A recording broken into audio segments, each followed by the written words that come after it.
Hello future engineers and doctors.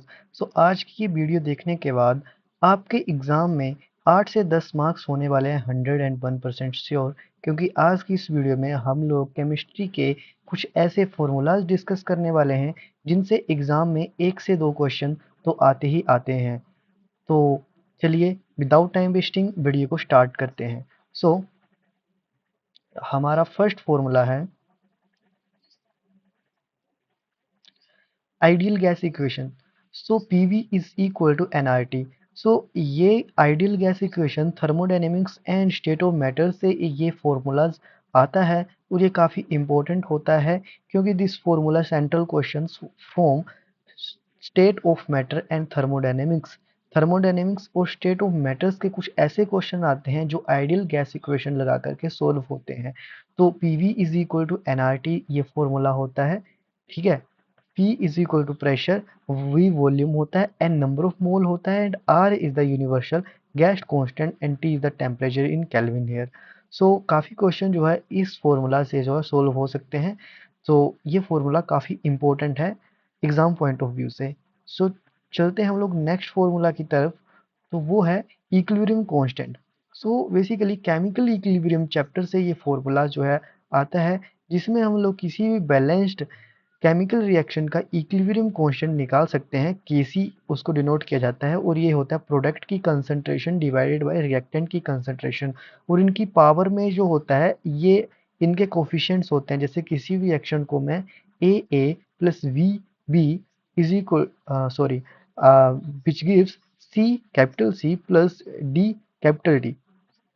अगर मैं इस तरह से बैलेंस इक्वेशन को लिखता हूँ, देन मैं इसे इसका इक्विलिब्रियम कांस्टेंट जो है निकाल सकता हूँ। आई होप आप लोगों ने ये पढ़ा होगा।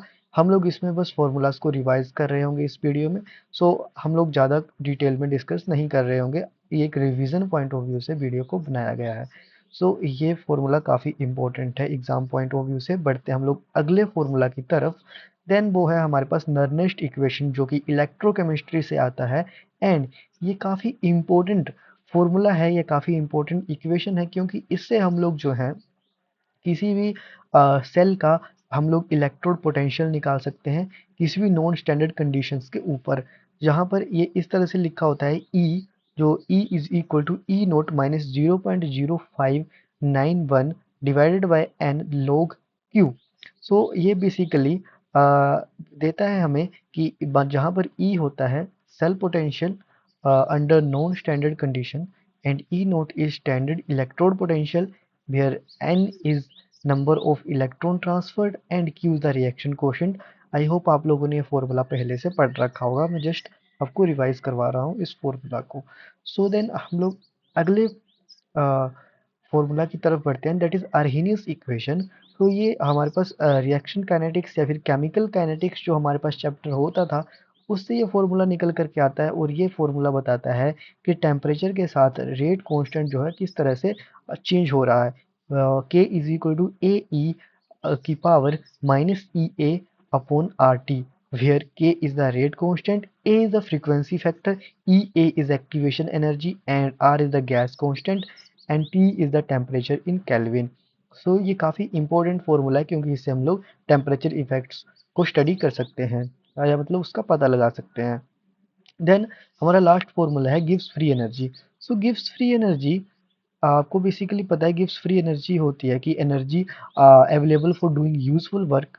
ठीक है, तो ये थर्मोडायनेमिक्स में आता है। थर्मोडायनेमिक्स का काफ़ी इंपॉर्टेंट फॉर्मूला है, delta G is equal to delta H minus T delta S, where delta H is the enthalpy change, delta S is the entropy change, T is the temperature in kelvin and delta G is the गिव्स free energy. This formula is important because it tells whether a reaction is spontaneous, linking enthalpy, entropy and temperature in thermodynamics। ये basically reaction की spontaneity को भी बताता है, ठीक है।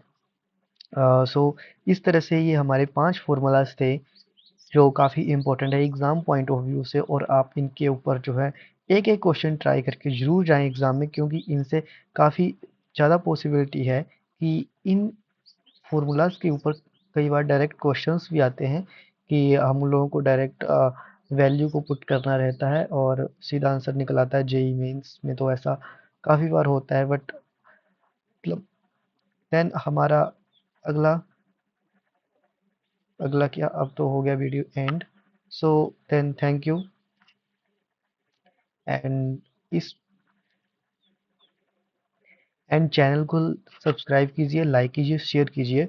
और ऐसे ही और इम्पोर्टेंट वीडियोस जो है इस चैनल पर आने वाली हैं, सो बेल आइकन को ज़रूर से प्रेस करके रखिए ताकि आने वाले वीडियोस की नोटिफिकेशन आपको मिलती रहे। Thank you.